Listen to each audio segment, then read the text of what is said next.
বন্ধুরা, আর কিছুক্ষণের মধ্যে উচ্চ মাধ্যমিকের রেজাল্ট প্রকাশ হতে চলেছে। তোমাদের মধ্যে এখন অনেকেই পাস নিয়ে চিন্তিত আছে। তোমাদের মধ্যে অনেকেই এখন পাস করব কিনা, ফার্স্ট ডিভিশন পাবো কিনা, 60%-এর উপরে নাম্বার পাবো কিনা, আদৌ আমাদের গ্রেস নাম্বার দেওয়া হবে কিনা, সে বিষয়ে এখন চিন্তিত। কিন্তু চিন্তার কোনো কারণ নেই। যে সূত্রে মারফত খবর উঠে আসছে তাতে কিন্তু পাসের হার অন্যান্য বছরের তুলনায় এবছরে অনেকটাই বেশি। তাই তোমাদের পাস করা নিয়ে আর কোনো চিন্তাই নেই। সামনেই আর কিছুক্ষণের মধ্যে রেজাল্ট প্রকাশ হবে। রেজাল্ট দেখার জন্য একাধিক অনলাইন ওয়েবসাইট দিয়ে দেওয়া হয়েছে, তার সাথে দিয়ে দেওয়া হয়েছে অফিসিয়াল গুগল প্লে স্টোর থেকে অ্যাপ ডাউনলোড লিঙ্কও। তাই সেই সমস্ত কিছু তোমরা ডাউনলোড আগে থেকেই করে রাখতে পারো। এবং তোমাদের মার্কস দেখার জন্য, অর্থাৎ রেজাল্ট দেখার জন্য তোমাদের রোল নম্বর এবং তার সাথে ডেট অফ বার্থ, এই দুটো কিন্তু অবশ্যই প্রয়োজনীয়। এই দুটির মাধ্যমেই তোমরা তোমাদের রেজাল্ট দেখতে পারবে। এবছর যেটুকু খবর উঠে আসছে তাতে কিন্তু তোমাদেরকে রেজাল্ট অনেকটাই বেশি ভালো হবে। অন্যান্য বছরের তুলনায় 91%-এর কাছে যেতে পারে, কিংবা এবং তার সাথে ফার্স্ট ডিভিশনের সংখ্যা ছেলেদের থেকে মেয়েদের বাড়তে পারে, এমনটাই কিন্তু খবর উঠে আসছে। মাধ্যমিকের ক্ষেত্রে তোমরা দেখে এসছো যে ছেলেদের থেকে মেয়েদের সংখ্যা অনেকটাই বেশি ছিল। ফার্স্ট ডিভিশনের ক্ষেত্রে কিন্তু ঠিক তেমনি ফার্স্ট ডিভিশনের ক্ষেত্রে ছেলেদের থেকে মেয়েদের সংখ্যা অনেকটাই বেশি হতে পারে, এমনটাই কিন্তু জানা যাচ্ছে।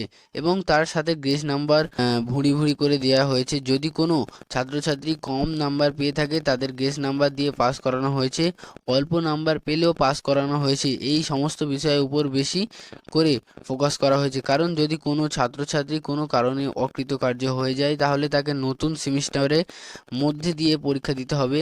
তাই যাতে না তাদের নতুন সিস্টেমের মধ্যে দিয়ে শুধুমাত্র একটা বছর পরীক্ষা দিতে হয়, সেই জন্য তাদের আগেভাগে পাস করানোর একটা চিন্তাভাবনা কিন্তু হয়ে আছে। এবং তার সাথে মাননীয় মুখ্যমন্ত্রী মমতা বন্দ্যোপাধ্যায় মঞ্চ থেকে জানিয়ে দিয়েছিলেন প্রত্যেকের 80 থেকে 90% নাম্বার দিয়ে দেওয়া হবে, এবং সেই বিষয়ে নোটিফিকেশনে জারি হয়েছিল। তাই পাস করা নিয়ে চিন্তা করার কোনো কারণ নেই। শুধুমাত্র এখন কয়েকটা ঘন্টার অপেক্ষা, তারপরেই তোমাদের রেজাল্ট প্রকাশ হবে। এবং রেজাল্ট তোমরা দেখবে সকলেই ভালো নাম্বার পেয়ে পাস করেছো, এবং যাদের যাদের মনে হচ্ছিল যে আমরা পাস করতে পারবো না তারাও কিন্তু পাস করে গেছো, এই ধারণাটাই কিন্তু রাখো। সামনে আর কয়েকটা মিনিট, তারপরেই তোমাদের শুরু হয়ে যাবে রেজাল্ট দেখার পালা। এবং রেজাল্ট দেখার সঙ্গেই কিন্তু তোমরা কিন্তু তোমাদের রেজাল্টকে ভালো করে চেক করবে। যদি কোনো কারণে রেজাল্ট মার্কের কোনো গন্ডগোল থাকে, অর্থাৎ যোগ বিয়োগের যদি কোনো গন্ডগোল থাকে, তাহলে তোমরা 10 তারিখ থেকে কিন্তু সেটাকে স্ক্রুটিনি করতে দিতে পারবে। এবং যে সমস্ত ছাত্রছাত্রী মনে হচ্ছে যে আমাদের নাম্বার কম এসছে, আমরা বেশি নাম্বার পেতে পারতাম, তাহলে কিন্তু তোমরা সরাসরি রেজাল্ট নিয়ে প্রিপেয়ার করতে দিতে পারো। এবং সেটা দুটি পদ্ধতির মাধ্যমে, নর্মাল এবং তৎকাল, এই দুটি পদ্ধতি যেটাতে তোমাদের সুবিধা মনে হচ্ছে এবং যেটাতে তোমাদের মনে হচ্ছে তুমি আর্থিকভাবে দিতে পারবে, সেটাই কিন্তু তুমি নাও। কোনো তাড়াহুড়ো কোনো ব্যাপারে নেই, কারণ এখন গরমের ছুটি চলছে, তারপরে তোমাদের সরাসরি কলেজের ভর্তি হওয়ার প্রক্রিয়া শুরু হবে।